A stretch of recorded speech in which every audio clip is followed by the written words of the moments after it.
On August 18, 1503, Pope Alexander VI lay dead inside the Vatican, while his son Cesare Borgia fought the same fever. Within weeks, the power they had built through papal authority, marriage alliances, French armies, and calculated violence began to collapse. Yet the Borgias would be remembered less for how they governed than for poison, incest, and murder. How did one Valencian family come to rule Renaissance Rome, and which parts of its terrifying legend were true? If you're fascinated by the rise and fall of history's greatest dynasties and families, subscribe for more documentaries. In April of 1455, the cardinals assembled in Rome chose Alfonso de Borja as Pope Calixtus III. His election gave the Church an elderly compromise candidate, but it also opened the gates of the papal court to a family from Valencia. Within a year, Alfonso's nephew Rodrigo would receive a cardinal's red hat. The appointment was an unmistakable act of nepotism. Yet nepotism alone cannot explain how Rodrigo remained near the center of power for the next 36 years, long after the uncle who promoted him was dead.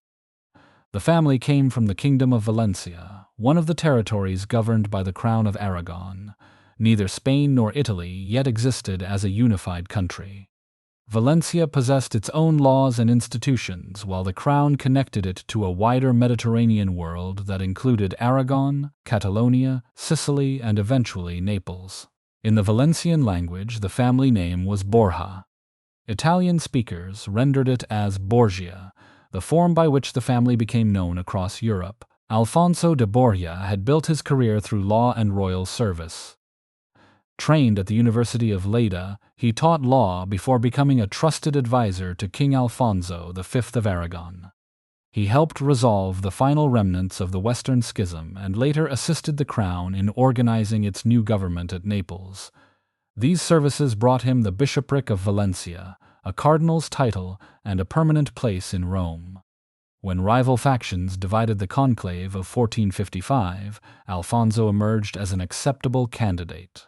Calixtus immediately relied on relatives and Valencian associates. Renaissance popes regularly promoted nephews because family loyalty could appear safer than dependence on Roman barons. Calixtus carried the practice far enough to provoke resistance. In 1456, he made Rodrigo a cardinal deacon while the young man was still in his 20s. Rodrigo had studied canon law at Bologna and was regarded as an able legal mind, but his family connection made the decisive difference. A second nephew also became a cardinal, while another relative received military authority. The arrangement seemed vulnerable when Calixtus died in 1458. Hostility toward his Valencian circle erupted in Rome, and Borgia property was attacked. Rodrigo did not flee. He participated in the conclave that elected Pope Pius II and retained the office that would become the foundation of his career, Vice-Chancellor of the Holy Roman Church. The title can be misleading to a modern audience. Rodrigo was not a ceremonial deputy. He headed the Apostolic Chancery, the institution that prepared and registered papal letters, privileges, legal decisions, and appointments to church offices. Petitions for benefices, diplomatic instructions, and grants passing through the Chancery created information and obligation. Rodrigo learned which bishops wanted promotion, which rulers needed concessions, and which cardinals expected repayment for their support. He also proved useful. Rodrigo served under Pope Pius II, Pope Paul II, Pope Sixtus IV, and Pope Innocent VIII. Different popes inherited different alliances, but each retained him. He was ordained a priest in 1468, became a cardinal bishop, and later rose to Dean of the College of Cardinals. A diplomatic mission to the Iberian kingdoms strengthened his connections with rulers there. His offices and numerous benefices produced immense income, allowing him to maintain a palace and a household capable of receiving Rome's political elite. This accumulation carried a religious cost.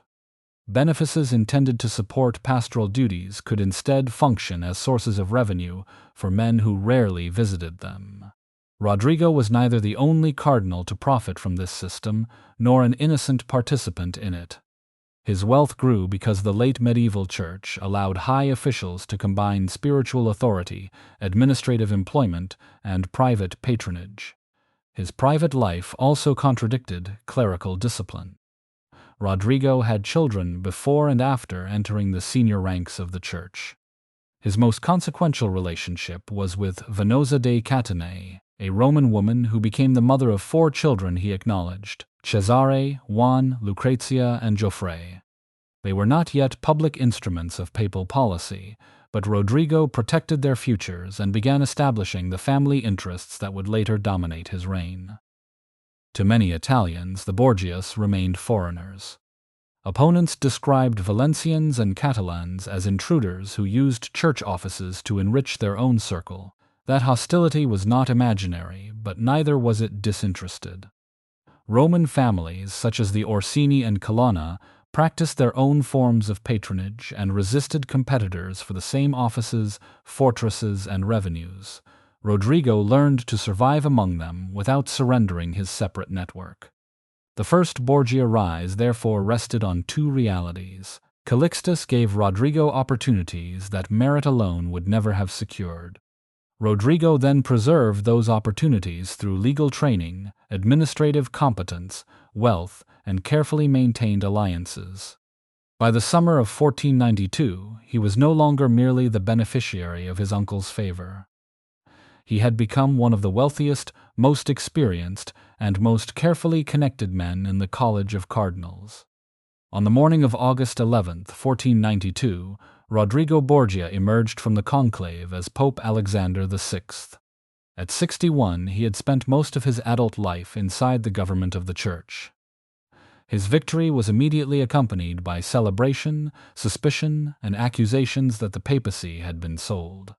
The charge cannot be dismissed, but the election was more complicated than the familiar image of Rodrigo simply purchasing a sacred throne. Pope Innocent VIII had died in July, leaving 27 eligible cardinals and no uncontested successor. 23 entered the conclave, which met in the Sistine Chapel. They were princes of the Church, but many also represented dynasties, Italian states, or foreign crowns. 14 had been appointed by Pope Sixtus IV, whose relatives and clients remained powerful. Roman families, such as the Orsini and Colonna, protected their own interests, while Milan, Naples, and France sought a pope favorable to their ambitions. Giuliano della Rovere was among the strongest candidates. A nephew of Sixtus IV, he possessed French support and led an established faction. Ascanio Sforza, brother of the ruler of Milan, commanded another important group and initially pursued his own prospects. Rodrigo entered with exceptional advantages. As dean of the College of Cardinals and longtime vice-chancellor, he understood the electors personally. He knew their rivalries, their financial needs, and the offices they valued. He also had enough wealth and patronage to turn that knowledge into commitments. The conclave required the support of 2/3 of the electors. Early voting showed that no faction could easily prevail alone. The hostility between della Rovere and Sforza made compromise necessary, and Rodrigo became the candidate capable of assembling votes from competing blocs. Sforza's decision to support him was crucial. After the election, Sforza received the vice-chancellorship Rodrigo had vacated, along with valuable property and benefices. Other cardinals also obtained offices, revenues, fortresses, or ecclesiastical appointments.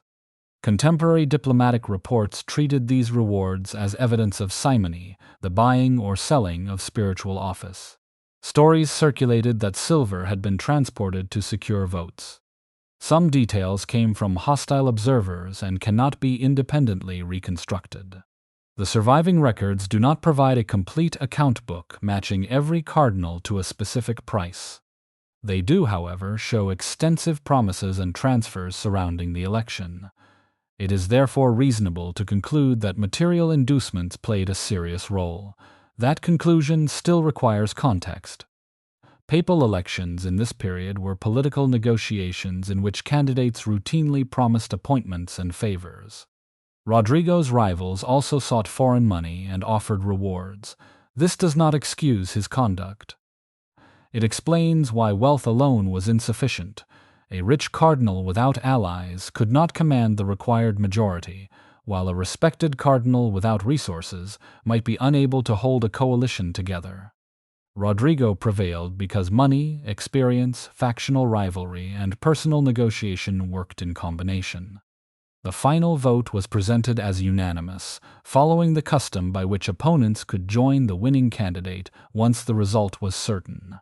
Rodrigo chose the name Alexander VI and was crowned later that month. Rome responded with the public ceremonies expected for a new pope, but unease traveled alongside the celebrations. Critics attacked both the methods of his election and his Valencian origins. Supporters expected an energetic administrator after the disorder of the previous pontificate. Alexander initially met that expectation. Rome was not governed like a modern capital. Noble households maintained armed followers, feuds could become street battles, and weak enforcement allowed killings to go unpunished. The new pope divided the city into 4 judicial districts and appointed a magistrate over each. He also reserved a weekly occasion to receive grievances personally. These measures did not eliminate Roman violence, but contemporary accounts credited them with producing a noticeable improvement in public order. Security required architecture as well as courts. Alexander strengthened Castel Sant'Angelo, the ancient mausoleum of Emperor Hadrian that had become the papacy's principal fortress. Its defenses and the protected passage connecting it with the Vatican were adapted for an age of artillery and urban rebellion. The work reflected a lesson already familiar to the Borgias. A pope governed through spiritual authority, but he survived through walls, soldiers, and control of the city around him. Inside the apostolic palace, Alexander commissioned Pinturicchio and his workshop to decorate the rooms now known as the Borgia apartments. The 6 spaces combined Christian mysteries, saints, prophets, sibyls, and the liberal arts with repeated Borgia emblems. Their brilliant surfaces asserted learning and devotion, but they also made the family's identity part of the visual language of the Vatican. Valencian and Catalan influence became increasingly visible in the papal household, reinforcing both Borgia prestige and resentment toward foreign favorites. The opening of Alexander's reign therefore revealed no simple contradiction between competence and corruption. The same knowledge of institutions that helped him restore order had helped him distribute rewards inside the conclave. The same papal resources that fortified Rome and adorned the Vatican could also strengthen a private dynasty. Alexander had won the papacy for himself, but he did not intend to exercise its power for himself alone. The next stage of his design placed his children at the center of Italian politics. In 1493, Alexander VI elevated his son Cesare into the College of Cardinals and married his daughter Lucrezia to Giovanni Sforza. One child entered the government of the church, while another joined a dynasty connected to Milan. These favors formed a strategy to solve a problem faced by every Renaissance pope. The pontiff possessed immense authority, but his relatives could lose their position as soon as he died. Alexander could not legally leave the papacy to a son. Instead, he distributed different forms of power among his children. Cesare received the ecclesiastical role. Before his father's election, he had already obtained the bishopric of Pamplona despite his youth. Alexander then made him Archbishop of Valencia, the important office once held by Rodrigo himself. In September of 1493, Cesare became a cardinal deacon. The appointment demonstrated nepotism in its clearest form. Cesare had studied law, but his rise would have been impossible without his father. A cardinal's position brought income, diplomatic standing, and a vote in future papal elections. Alexander appeared to be creating an enduring Borgia presence inside the institution that had raised the family. Juan received a different inheritance. Known in Italy as Giovanni, he held the Duchy of Gandia in Valencia, which had passed to him after the death of an older half-brother. His marriage to Maria Enriquez de Luna connected him to the extended family of King Ferdinand II of Aragon. Juan represented the secular branch. His titles gave the Borgias landed status beyond Rome, while Alexander prepared him for military responsibilities. Lucrezia was 13 when she married Giovanni Sforza in June of 1493. Alexander had cancelled earlier arrangements made before his election because the daughter of a pope could command a more valuable alliance than the daughter of a cardinal. Giovanni was Lord of Passaro and a member of a lesser branch of the Sforza family, but his connection to the rulers of Milan made the union politically useful. Cardinal Ascanio Sforza, whose support had helped Alexander win the papacy, also gained another bond with the new regime. The wedding was celebrated in the Apostolic Palace. Lucrezia's later reputation has encouraged writers to treat her as an experienced conspirator from the beginning. The evidence supports a different conclusion. She was an adolescent, whose marriage had been arranged by her father and his advisors. Her value lay in the alliance her name could create, not in control over Borgia policy.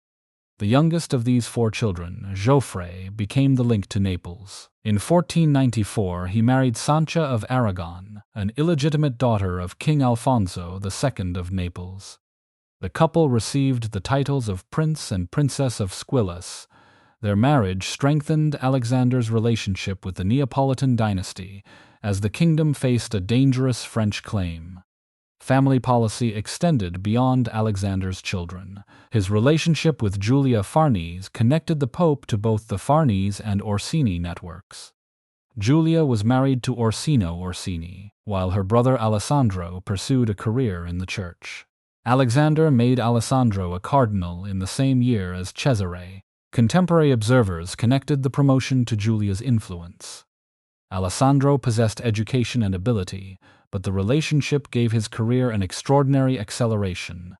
He would eventually become Pope Paul III, long after Borgia control of Rome had ended. The reach of Alexander's office extended far beyond Italian marriages. After Christopher Columbus returned from his first Atlantic voyage, the rulers of Castile sought papal recognition of their claims. In 1493, Alexander issued several documents, including the decree known as Inter Caetera. It granted Castile rights over non-Christian lands west of a specified Atlantic line and imposed a stated duty to spread Christianity. The decree showed the astonishing scale of papal authority as Europeans understood it. A decision issued in Rome claimed to regulate territories whose peoples had not been consulted and whose geography Europeans barely knew. Portugal rejected the arrangement as inadequate and negotiated directly with Castile. Their Treaty of Tordesillas in 1494 moved the line farther west. Alexander's decrees and the later treaty were connected, but they were not the same act. The contrast was revealing. Alexander could influence claims across an ocean, appoint cardinals, recognize princes, and provide sacred legitimacy to rulers. He could not make his own office hereditary. His solution was a portfolio of power: Cesare in the church, Juan in secular and military affairs, Lucrezia tied to Milan, Geoffrey tied to Naples, and Giulia Farnese connecting the court to additional Roman families. The arrangement looked flexible because every member served a different purpose. It also contained conflicting loyalties. Milan and Naples were rivals, Venice guarded its independence, and France could overturn the balance by force. In the autumn of 1494, a French army crossed the Alps with Milanese assistance and advanced toward Naples. The Borgia system appeared flexible because every child served a different purpose. Its weakness became visible when that army shattered the political balance on which those purposes depended. On December 31, 1494, King Charles VIII of France entered Rome at the head of an army. French troops, allied cardinals, and Italian supporters filled the city. Alexander VI faced more than a military threat. Giuliano della Rovere and other opponents hoped Charles would summon a church council, investigate the election of 1492, and remove the Borgia pope. Charles had crossed the Alps to enforce an inherited Angevin claim to Naples. Ludovico Sforza of Milan encouraged the expedition because French power could weaken his rivals. The peninsula's states were poorly prepared for a royal army equipped with mobile artillery. Fortresses surrendered or fell rapidly. Florence negotiated, and the Medici government collapsed. Alexander's alliances pulled him in opposite directions. Lucrezia's marriage connected the Borgias to the Sforza network, but Geoffrey's marriage linked them to the dynasty ruling Naples. Alexander supported Naples and tried to organize resistance. His position weakened when Roman barons, including members of the Orsini and Colonna families, assisted the French or opened their fortresses. The papal army could not safely meet Charles in the field. The king entered Rome with Giuliano della Rovere beside him. Alexander withdrew behind the defenses of the Vatican and Castel Sant'Angelo. Charles possessed the stronger army, but wanted an undisputed route to Naples. A struggle in Rome could consume time, damage his claim to be acting as a Christian monarch, and expose his forces to a hostile coalition. Alexander used those limits. He did not defeat Charles or compel him to abandon Naples. Instead, he delayed and separated the king's military objectives from the demands of the Pope's enemies. Charles formally offered obedience to Alexander. The threatened council did not take place, and Alexander retained his office. The settlement came at a price. The French received temporary control of positions including Civitavecchia. Alexander surrendered Sem, an Ottoman prince held by the papacy, while his brother, Sultan Bayezid II, made payments for his custody. Cesare had to accompany the French as a papal legate and guarantee of his father's cooperation. Charles left Rome for Naples near the end of January. Cesare traveled with him but soon slipped away from the French column and returned to papal territory. The escape angered Charles without giving him a reason to turn back. In February, the French occupied Naples after surprisingly limited resistance. The speed of the conquest made Alexander's diplomacy look like temporary submission. The expansion of French power frightened former rivals. In March of 1495, Alexander joined Venice, Milan, the rulers of Castile and Aragon, and Holy Roman Emperor Maximilian I in the Holy League. Milan had helped invite Charles into Italy, but now feared his success. Fearing that the coalition would cut his route home, Charles retreated north. His army fought the League at Fornovo in July. The battle produced no uncontested victor. The French broke through and continued toward the Alps, while the League claimed victory. Charles returned to France, and his regime at Naples soon collapsed. Alexander had preserved his throne without winning a major battle. His success came from recognizing that Charles needed speed, that the king's Italian allies were unreliable, and that fear of French dominance could create a new coalition. The crisis confirmed Alexander's skill at survival. It also encouraged him to punish the Roman nobles who had abandoned him. The Orsini became his principal target. They controlled castles and estates around Rome, possessed their own troops, and had aided the French advance. In 1496, Juan returned from the Iberian Peninsula and was invested as captain general and gonfalonier of the church. Alexander placed his secular son at the head of the campaign, supported by the experienced commander Guidobaldo da Montefeltro. Several smaller Orsini positions surrendered, but the fortress of Bracciano resisted through the winter. In January of 1497, papal forces met an Orsini relief army near Soriano. The result was a serious defeat. Guidobaldo was captured, the papal artillery was lost, and Juan escaped with minor injuries. A negotiated peace followed. The failure carried a deeper dynastic warning.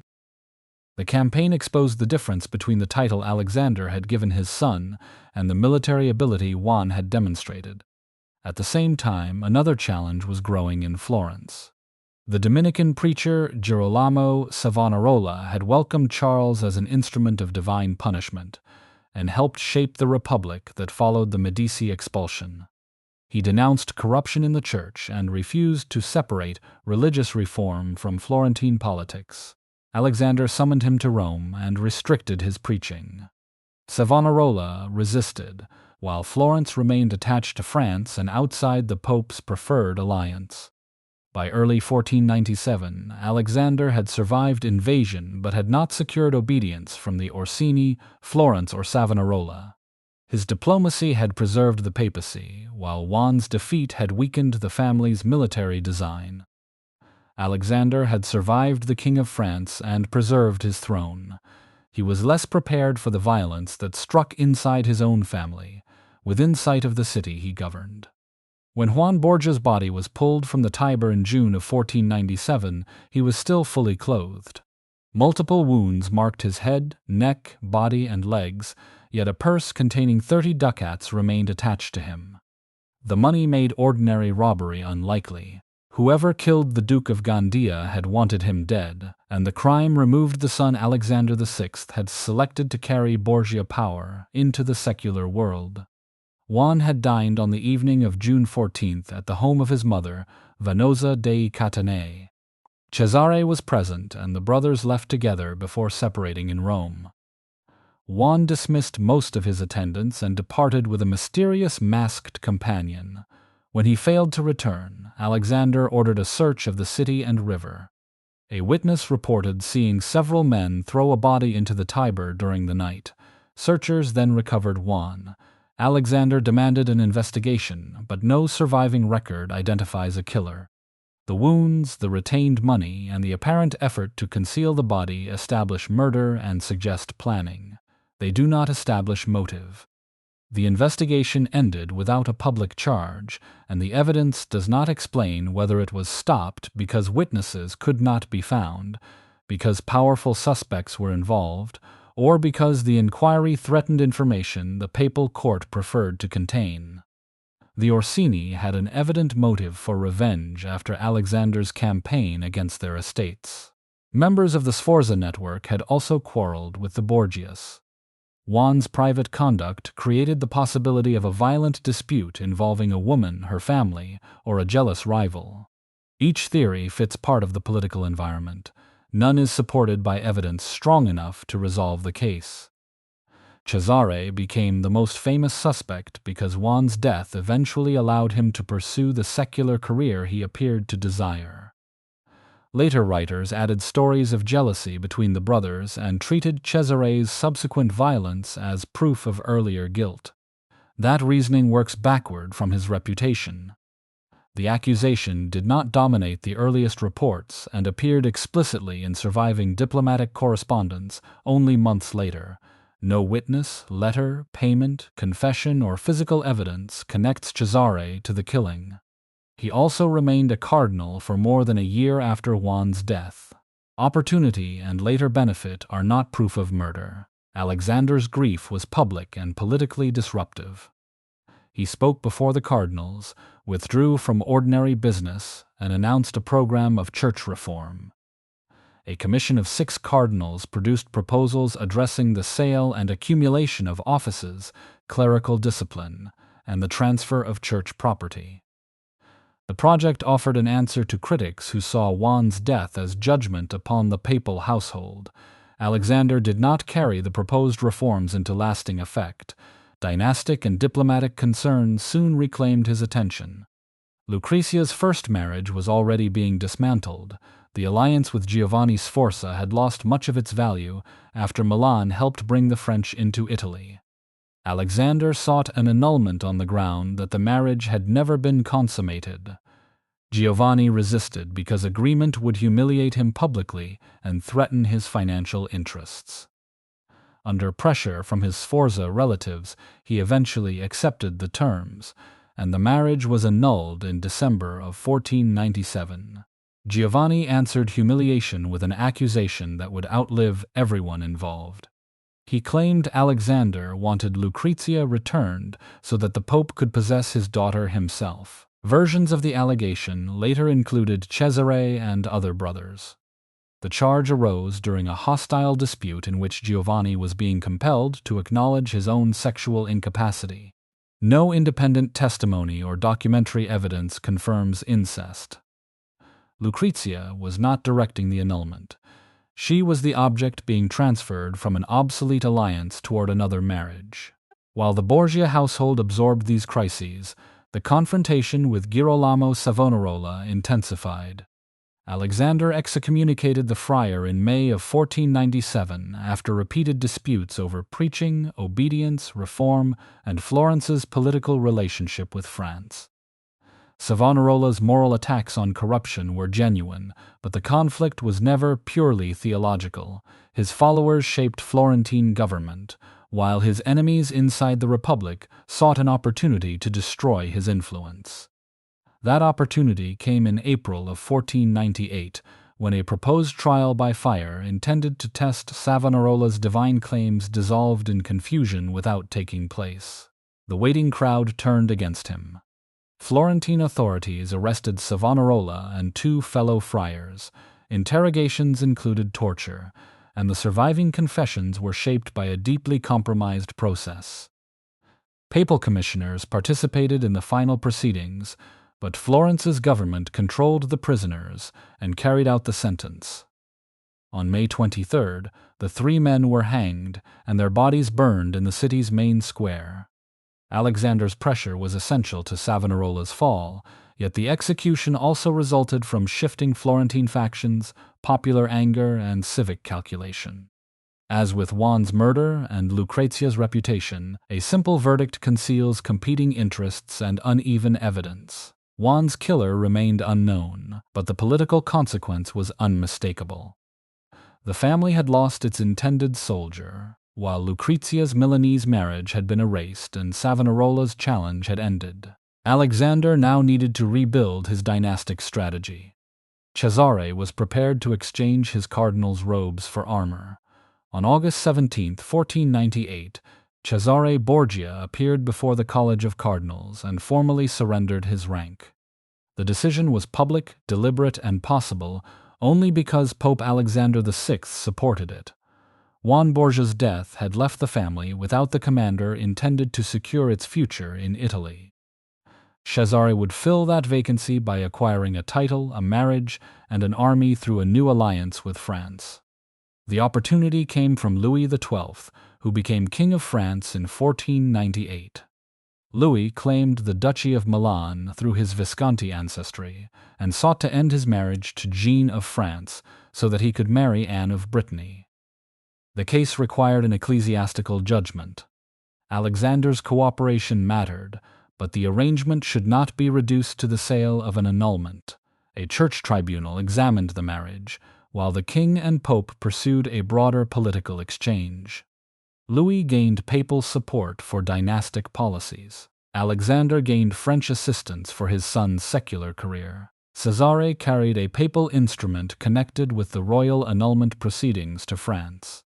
Louis granted him the Duchy of Valentinois, from which Cesare acquired the name Valentino. In May of 1499, Cesare married Charlotte of Albret, sister of King John III of Navarre. The marriage gave him a place among European nobility. More immediately, France could supply trained soldiers and political cover that the Borgias could not produce alone. When Louis invaded Milan later that year, Cesare accompanied the French campaign. He was not the principal architect of the conquest, and contemporary evidence does not justify portraying him as its decisive commander. His real reward came afterward. With French and Swiss troops available to him, he could turn toward Romagna, a region of the Papal States where local dynasties governed as papal vicars, but often behaved like independent rulers. Alexander supplied the legal foundation. He declared that several vicars had forfeited their rights through disobedience and unmet obligations to the papacy. Officially, Cesare was recovering church territory. In practice, he was assembling a dominion that might give the Borgias a base after Alexander's death. The purposes were never cleanly separated. Papal authority legitimized Cesare's demands, while revenues, church offices, and payments surrounding appointments sustained his forces. Later in 1500, Alexander created 12 new cardinals, and associated payments helped finance Borgia policy. The first objectives were Imola and Forli, ruled by Caterina Sforza. Imola opened its gates in November of 1499, although its fortress held briefly. Forli proved harder. The city fell, but Caterina withdrew into the fortress of Ravaldino and organized a determined defense. An experienced ruler who had survived conspiracies and political violence, she denied Cesare an effortless triumph. After several weeks of bombardment and assault, the fortress fell in January of 1500. Caterina was captured and eventually taken to Rome. The victory established that Cesare could coordinate artillery, infantry, diplomacy, and intimidation against fortified cities. It also exposed the limits of his independence. When developments in Milan forced French troops to return north, his campaign paused. His success depended on commandability, but also on forces borrowed from a great power and legitimacy granted by his father. While Cesare built a French-supported career, Lucrezia Borgia embodied the family's earlier alignment with Naples. In July of 1498, shortly before Cesare abandoned the cardinalate, she married Alfonso of Aragon, Duke of Bisegli and Prince of Salerno. Alfonso was an illegitimate son of King Alfonso II of Naples. The union appeared to restore Lucrezia's value as a bridge between the papacy and the Neapolitan royal house. Alexander also gave his daughter a role beyond marriage. In 1499, he appointed her governor of Spoleto and entrusted her with authority connected to Foligno. The responsibility was unusual and showed that Alexander considered her capable of representing papal government. Yet her authority remained delegated. Like Cesare's command, it depended on the Pope's ability to convert family relationships into public office. The French alliance soon made Lucrezia's marriage contradictory. Naples feared French ambitions, while Cesare's prospects depended on French success. Alfonso left Rome in August of 1499, then returned after a separation that revealed how quickly diplomatic marriages became liabilities.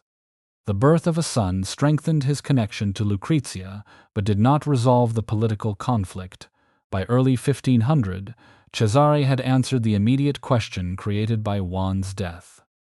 He could replace his brother as the family's soldier, and he had begun to carve a territorial state from the papal states. But nothing he had won was secure without Alexander's legal power, papal financing, and French arms. The project designed to survive the Pope was still profoundly dependent on him. That dependence placed Alfonso of Aragon on the wrong side of the family's new strategy. He was attacked near St. Peter's Basilica in July of 1500 and killed while recovering the following month. The circumstances and Cesare's probable responsibility require careful examination. Cesare's victories gave the Borgias the territorial power they had long sought. They also made Lucrezia's Neapolitan husband politically inconvenient, and inconvenience in Borgia Rome could become a mortal danger. On July 15, 1500, armed men attacked Alfonso of Aragon near St. Peter's Basilica. He survived and was carried into the Vatican, where Lucrezia Borgia and his sister Sancha supervised his care. On August 18, men associated with Micheletto Corella, one of Cesare Borgia's trusted captains, entered the room. Alfonso was strangled while recovering. No surviving order bears Cesare's signature, but the evidence makes him the leading suspect. Contemporary observers connected Corella to Cesare, and the murder served the family's French alignment at the expense of Naples. Cesare reportedly claimed that Alfonso had threatened his life, but few observers were persuaded. The convergence of motive, access, and Cesare's relationship with the men involved is strong, although it does not reveal every detail. There is no reliable evidence that Lucrezia participated. She remained with Alfonso during his recovery and had little power to protect him once armed agents entered. Her position was influential but dependent. She could govern when Alexander delegated authority, yet could not prevent her husband from becoming expendable to her family's policies. Within months, Alexander began negotiating another marriage. The House of Este ruled Ferrara and possessed a status older than the Borgias. Duke Ercole I hesitated, and the agreement required a large dowry and valuable concessions. Lucrezia married his son Alfonso d'Este by proxy in December of 1501, then in person in February of 1502. The match removed her from Rome and made her a future duchess. Even Alfonso's murder had not made the Borgias unacceptable when papal favor offered sufficient rewards. Cesare resumed his territorial campaign. Giovanni Sforza abandoned Pesaro, while Pandolfo Malatesta surrendered Rimini, allowing Cesare to take both cities with limited fighting late in 1500. Faenza resisted under the young Astor Manfredi, enduring a winter siege before capitulating in April of 1501. Astor was promised protection, but later imprisoned in Rome and found dead in the Tiber. Suspicion fell on the Borgias, yet the evidence does not establish who ordered his death. After Faenza, Alexander invested Cesare as Duke of Romagna. In June of 1502, Cesare seized Urbino by surprise. Duke Guidobaldo da Montefeltro, who had treated him as an ally, escaped with little warning. The capture combined papal claims, military speed, negotiation, and deception. Local dynasties were removed so their territories could be governed from a common center. Cesare based his administration at Cesena and appointed officials answerable to him. His government attempted to regulate taxation, supervise accounts, restrain factional violence, and create a central court of appeal called the Rota. Legal officers from the cities entered this structure. The measures did not make the regime gentle. Taxes, requisitions, and military obligations supported conquest, but authority became more uniform in a region divided among rival courts and feuding elites. In 1502, Leonardo da Vinci entered Cesare's service as a military architect and engineer. He inspected roads, fortresses, waterways, and defenses. His measured plan of Imola gave the government practical knowledge of streets, walls, and distances. Cesare's use of Leonardo shows conquest being followed by surveying and efforts to understand the territory as a single strategic system. Niccolò Machiavelli observed this system as a Florentine diplomat, first briefly and then during an extended mission beginning in October of 1502. His dispatches recorded a ruler who guarded information, moved quickly, and kept allies and enemies uncertain. More than a decade later, Machiavelli used Cesare in The Prince to examine how newly acquired power could be organized. The most famous episode involved Ramiro de Lorca, Cesare's governor in Romagna. Ramiro received broad authority to suppress violence and enforce obedience. His severity helped impose order, but it also generated fear and resentment. Cesare then reduced such concentrated power and supported a more regular judicial structure.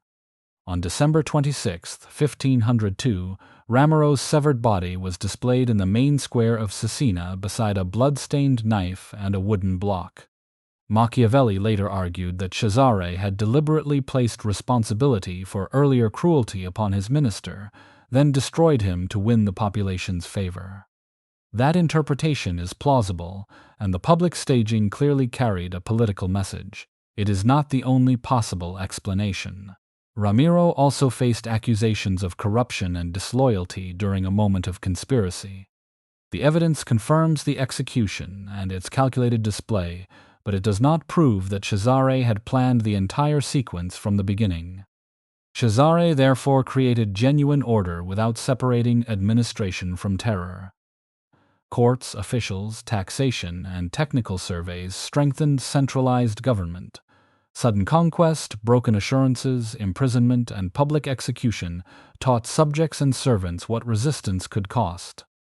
The result was more governable than the fragmented system it replaced, but it remained personally dependent on a ruler who made fear part of policy. That lesson was not lost on Cesare's commanders. Having helped remove the old lords, several mercenary captains known as condottieri recognized that their territories and lives might be next. By the autumn of 1502, some were already conspiring against him. Cesare had made the Romagna more governable, but he had also made his captains afraid. Their conspiracy forced him to choose between compromise and a calculated act of deception. On December 31, 1502, Cesare Borgia entered Senegalia and greeted 4 commanders who had rebelled against him. Vitellozzo Vitelli, Oliverato da Fermo, Paolo Orsini, and Francesco Orsini, Duke of Gravina, had reason to fear revenge. Yet Cesare received them with an appearance of reconciliation. Before the day ended, all 4 were prisoners. Their rebellion had begun that autumn at La Magione, near Perugia. Cesare's seizure of Urbino and apparent designs against Bologna convinced mercenary captains and neighboring rulers that his expansion threatened them. The conspirators included the Vitelli, the Orsini, Oliverotto, Gianpaolo Baglioni of Perugia, Pandolfo Petrucci of Siena, and other endangered powers. Some had supplied the soldiers and local knowledge behind Cesare's victories. They now feared becoming his next victims. The revolt placed Cesare in real danger. Commanders deserted, Urbino rose against Borgia rule, and rebel forces defeated his troops. Cesare avoided a decisive battle while weak. He requested French assistance, recruited replacements, negotiated separately with conspirators, and offered terms that encouraged mutual distrust. The coalition had a shared enemy but no unified command or agreement about what should replace him. Cesare persuaded several captains that submission was safer than resistance. As proof of loyalty, they recovered Senegalia for him from supporters of the displaced Duke of Urbino. Cesare approached with troops whose arrival appeared less threatening than it was. Once the commanders joined him and their forces were separated, his guards arrested them.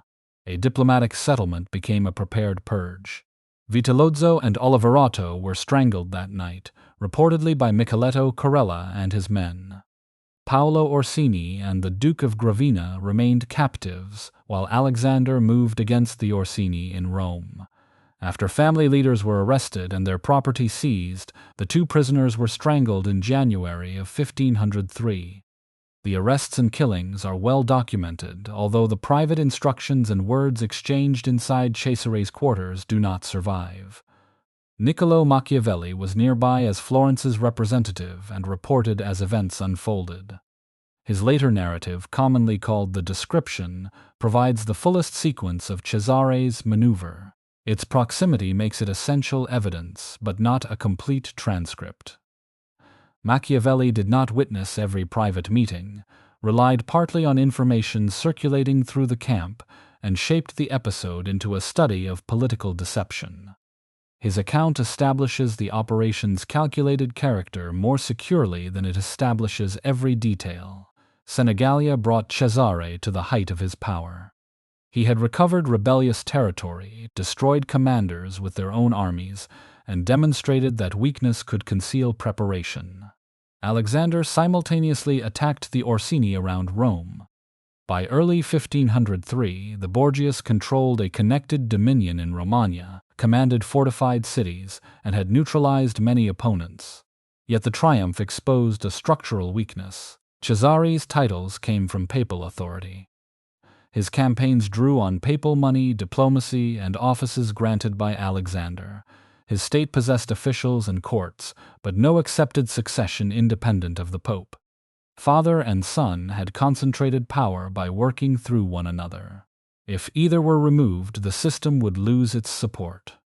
In August of 1503, Alexander and Cesare became gravely ill at nearly the same time after visiting the villa of Cardinal Adriano Castellesi. Alexander developed a persistent fever. Cesare was so sick that he could not direct events with his usual energy. On August 18th, Pope Alexander VI died. His son survived, but the illness struck at the precise moment when control of Rome and the next papal election mattered most. Stories soon claimed that the Borgias had prepared poisoned wine for a wealthy cardinal and accidentally consumed it themselves. The tale fit their reputation and became one of the most durable legends surrounding the family. Surviving contemporary evidence does not establish such a plot. Rome regularly suffered deadly summer fevers, other members of the papal court were ill, and records of Alexander's final days describe fever and medical treatment rather than a verified poisoning. Malaria or another infectious illness is more consistent with the evidence, although a precise diagnosis cannot now be proved. The conclave elected the frail Francesco Todeschini Piccolomini, who became Pope Pius III. His election represented a compromise among armed and suspicious factions, and his pontificate lasted only 26 days. When he died in October, the struggle reopened. Cesare then supported Giuliano della Rovere after receiving assurances that his position in Romagna would be respected. It was a desperate bargain with a cardinal who had opposed Alexander for years. Della Rovere became Pope Julius II on November 1, 1503. Once secure, he treated Cesare's dominion not as a hereditary Borgia state, but as territory that belonged directly to the papacy. He began demanding the surrender of Romagna's fortresses and soon moved against the man whose support had helped him win election. Senegalia had proved that Cesare could use deception and execution to destroy disloyal captains. Alexander's death proved that he could not make his authority independent of his father. Within months, the feared conqueror was losing soldiers, money, fortresses, and papal protection. The Borgias had eliminated enemies, captured cities, and concentrated power with remarkable speed. Once Alexander died, the same concentration turned into their greatest weakness. Pope Julius II did not recognize Cesare Borgia's conquests as an independent dynasty. He treated Romagna as territory of the Papal States and demanded Cesare's remaining fortresses. Cities changed allegiance, former rulers returned, and Venice occupied disputed places. Julius detained Cesare in late 1503 and released him only after key strongholds were yielded. The state built through years of war began disintegrating within months. Cesare traveled to Naples in 1504, seeking freedom under Spanish protection. Instead, the commander Gonzalo Fernández de Córdoba arrested him on the orders of King Ferdinand II of Aragon. Cesare was transported to Spain and confined at the castle of Chinchilla and later the fortress of La Mota. He escaped in 1506 and reached Navarre, where his brother-in-law, King John III of Navarre, employed him against rebellious nobles. On March 12, 1507, Cesare was killed near Viana while pursuing enemy forces. His fall explains why Romagna never became a hereditary Borgia monarchy. His title depended on papal investiture, his revenue on church resources, and his army on mercenaries and foreign alliances. The cities had been joined by conquest but lacked loyalty to his family. Cesare and Charlotte of Albret had a daughter, Louise, but no mechanism could transfer Romagna to her. A hostile pope could dissolve the state through the authority that created it. The Borgia family did not vanish. Lucrezia remained in Ferrara, where her identity developed beyond the marriages arranged in Rome. She became Duchess of Ferrara after Duke Ercole I died in 1505. Correspondence and financial records show her managing estates, receiving petitions, handling diplomatic relationships, and serving as regent during her husband's absences. She invested in land reclamation, supported charitable institutions, and participated in a court celebrated for poetry, music, and art. These activities do not make Lucrezia an independent ruler. Her authority operated within the Este court and depended on her position as duchess. They do show that the image of a decorative conspirator is inadequate. Her later letters reveal increasing religious devotion, while her administrative record shows sustained work. On June 24, 1519, Lucrezia died at 39 following complications from the birth of a daughter who did not survive. Cesare acquired a different afterlife. In The Prince, written in 1513, Niccolò Machiavelli presented him as a ruler who used calculation, violence, and reform to secure a conquered state. Machiavelli admired the preparation but did not describe an uncomplicated success. Cesare exemplified power acquired through another person's fortune. His achievements collapsed when Alexander died and when he supported Giuliano della Rovere. Other evidence preserved a less orderly picture. Johann Burchard, the papal master of ceremonies, recorded deaths, celebrations, appointments, and scandals. Ambassadors reported what they witnessed or heard. These sources are indispensable, but none is neutral or all-knowing. Diplomats served rival governments. Burchard sometimes included court gossip, and reports written during crises could repeat unverified allegations. The Borgias faced enemies with an interest in blackening their name. Sforza partisans, della Rovere supporters, displaced Roman nobles, and opponents of Spanish influence mixed documented actions with political abuse. Cesare's executions at Senegalia were real. Alfonso of Aragon's murder was almost certainly connected to his agents. Alexander's advancement of his children is documented. Claims that Lucrezia committed incest or routinely poisoned enemies lack comparable evidence. Later culture hardened accusation into character. In the 19th century, Victor Hugo's play Lucrece Borgia portrayed Lucrezia as a murderous poisoner. Gaetano Donizetti's opera carried that figure across European stages. Paintings, novels, and popular histories transformed the family into a permanent symbol of concealed poison, sexual corruption, and effortless assassination. The legend survived because it offered memorable villains, even when the archival record was more complicated. Rejecting the legend entirely would create another distortion. Nepotism was common among Renaissance popes, who relied on relatives to govern, command armies, and protect family interests. Alexander's practice was nevertheless exceptional in scale and openness. He acknowledged children, placed them inside international alliances, and used papal authority to pursue a territorial future for Cesare. What was customary became under Alexander a coordinated family project. The project failed, but some of its political results endured. Julius II and later popes continued reducing the independence of local lords and strengthening direct papal rule. They did not reproduce Cesare's personal dynasty, but they benefited from the destruction of several fragmented regimes. The Borgias therefore contributed to the consolidation of the papal states, even as their own control disappeared. Responsibility must remain unequal. Alexander designed the system and supplied its authority. Cesare expanded it through administration, war, deception, and verified acts of lethal violence. Lucrezia was repeatedly used in that system, later exercised meaningful authority in Ferrara, and became the family member most radically transformed by hostile legend. The decisive moment remains August 18, 1503. Alexander's death did not merely interrupt a stable dynasty, it removed the elected office on which the entire structure depended. The Borgias ruled Renaissance Rome, but they never solved the problem at the center of their ambition. They could use the papacy to build a dynasty, yet they could not make the papacy belong to one.